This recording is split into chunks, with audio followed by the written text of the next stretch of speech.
Olá, com 60 dias de guerra, o exército de Israel anunciou na quarta-feira que a Brigada de Infantaria Nahal, uma tropa de elite, eliminou os terroristas da região de Jabalia, no norte da faixa de Gaza. Israel também cercou a casa do líder do movimento de resistência islâmica, o Hamas, na faixa de Gaza, e Yahya Sinwar, considerado o principal responsável pelo ataque terrorista de 7 de outubro, que deixou mais de 1.200 mortos em Israel, além de cerca de 250 reféns, não significa que Sinwar esteja lá. É o principal alvo de Israel nessa guerra. Ele pode escapar, mas vamos encontrá-lo, declarou o primeiro-ministro Benjamin Netanyahu.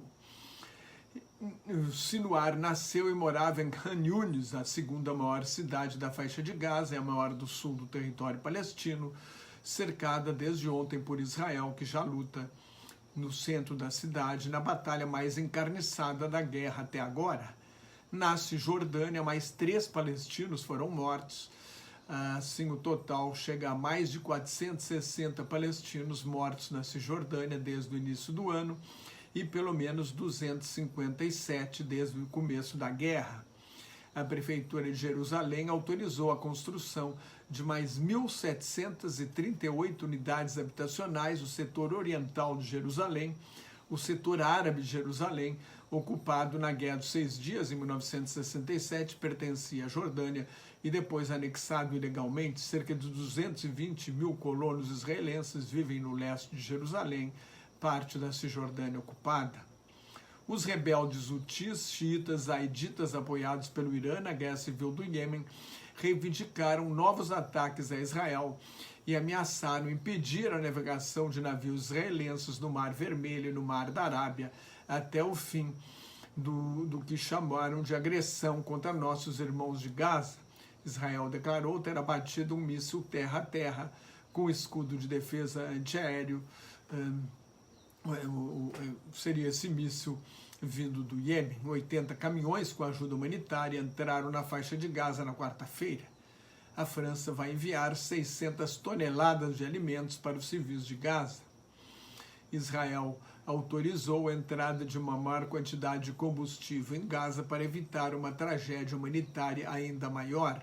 Israel cortou a água e a energia elétrica de Gaza desde o início da guerra. Para funcionar, os hospitais dependem então de geradores que precisam de combustível.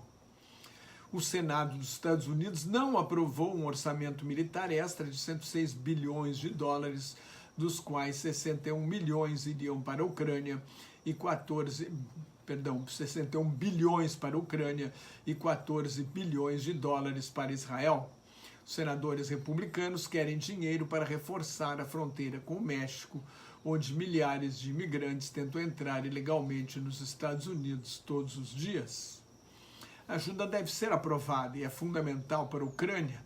A ofensiva de verão, era para ser de primavera e verão da Ucrânia, fracassou, só conseguiu avançar 25 quilômetros em um ponto do território invadido pela Rússia. Os ucranianos estão cavando trincheiras, ou seja, passaram a travar uma guerra defensiva.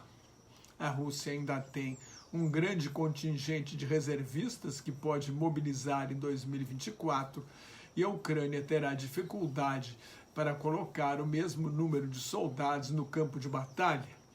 Dificilmente a Ucrânia vai conseguir recuperar todo o seu território. A dúvida é se fará um acordo abrindo mão definitivamente de parte do seu território ou se vai aceitar apenas um armistício que congele a situação até uma futura guerra ou negociação de paz. O ministro das Relações Exteriores de Israel, Eli Cohen, acusou o secretário-geral da ONU, Antônio Guterres, ex-primeiro-ministro de Portugal, de ser uma ameaça à paz mundial.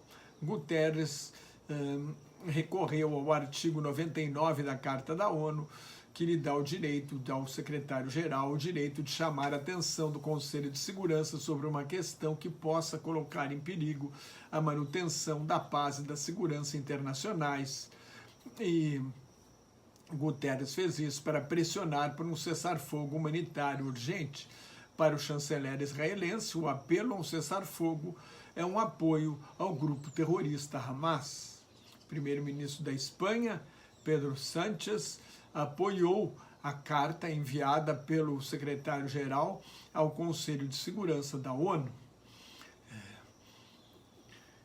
Guterres exigindo um cessar-fogo imediato. Na carta, Guterres condena o ataque terrorista de 7 de outubro a Israel e descreve a situação catastrófica em Gaza, com 80% da população removida à força de suas casas, 1.100.000 refugiados, o sistema de saúde à beira do colapso e só 14 dos 36 hospitais funcionando e parcialmente sem suprimentos básicos e combustíveis, e esses hospitais ainda servem de abrigo para milhares de pessoas que procuram proteção contra os bombardeios. Nenhum lugar é seguro em Gaza, diz a carta do secretário-geral da ONU ao Conselho de Segurança, lembrando que a ONU já perdeu 132 funcionários na guerra. A ordem pública está perto do colapso, tornando impossível uma ajuda humanitária, mesmo limitada, acrescenta Guterres. Ele termina renovando seu apelo por um cessar-fogo urgente por razões humanitárias. A ministra das Relações Exteriores da França, Catherine Colonna, pediu uma trégua humanitária imediata e duradoura. Em reunião virtual, os países do Grupo dos 7, que reúne as 7 maiores potências industriais do Ocidente e o Japão, Estados Unidos, Japão, Alemanha, França, Reino Unido, Itália e Canadá, reafirmaram seu apoio a um acordo de paz definitivo com o reconhecimento de Israel e a criação de um Estado nacional para o povo palestino, para que israelenses e palestinos possam conviver numa paz justa, duradoura e garantida. Não é o que pensa o primeiro-ministro de Israel, Benjamin Netanyahu, que é contra a independência da Palestina e fala em desmilitarizar a faixa de Gaza, o que exigiria uma longa ocupação israelense. Como a expectativa é que Netanyahu caia depois da guerra, talvez não seja o chefe de governo de Israel que vai decidir o futuro de Gaza. Os Estados Unidos se opõem a uma nova ocupação israelense, a mudança de fronteiras e a expulsão de habitantes palestinos da faixa de Gaza. O ex-ditador peruano de origem japonesa Alberto Fujimori saiu da prisão por razões humanitárias depois de 16 anos preso, saiu esta noite, ou a noite passada. Fujimori foi eleito em 1990, derrotando no segundo turno o escritor Mário Vargas Llosa, ganhador do Prêmio Nobel de Literatura. Sem apoio no Congresso, 2 anos depois, Fujimori fechou o Congresso e interveio na Suprema Corte. Como ditador, Fujimori conseguiu vencer a hiperinflação e o grupo guerrilheiro terrorista Sendero Luminoso, numa guerra com 75.000 mortes, que incluiu muitos abusos e violência dos dois lados. No ano 2000, sob pressão por causa das violações de direitos humanos e da corrupção, Fujimori fugiu para o Japão. No ano seguinte, o Congresso cassou sua imunidade por abandono do cargo. Ele tenta voltar a influenciar a política peruana. Em 2007, vai para o Chile, um inimigo histórico do Peru, onde é preso e extraditado. No Peru, Fujimori foi condenado a 25 anos de prisão por violações dos direitos humanos. O presidente Pedro Paulo Kuczynski tentou lhe dar indulto no último momento, quando estava para ser alvo de um processo de impeachment, mas a Corte Suprema do Peru rejeitou o indulto. Agora a Corte Suprema decidiu libertá-lo, apesar de decisão em contrário da Corte Interamericana de Direitos Humanos, o Tribunal de São José da Costa Rica.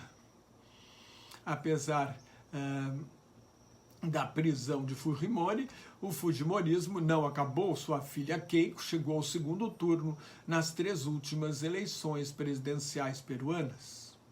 Se você gostou, assine meu canal no YouTube, leia o meu blog Globalização em Crise, me siga no Twitter, no Instagram, no Thread e no Facebook, onde colaboro com o Grupo Quarentena News. Muito obrigado pela sua atenção. Shalom, que é paz em hebraico. Salam aleikum, a paz esteja convosco em árabe. Até mais. Tchau.